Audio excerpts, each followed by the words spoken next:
Assalamualaikum dan salam sejahtera. Apa itu kebimbangan?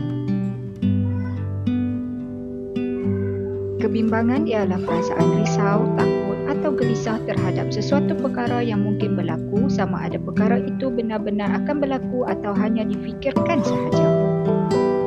Contohnya, macam mana kalau saya gagal? Macam mana kalau orang marah saya? Macam mana kalau saya tak dapat buat dengan baik?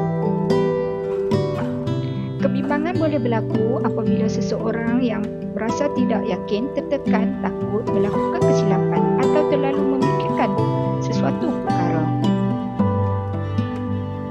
Tanda-tanda kebimbangan termasuk jantung berdebar-debar, susah tidur, banyak berfikir, rasa takut tanpa sebab yang jelas, sakit perut atau pening, tidak dapat fokus, rasa mahu menangis atau mengelak.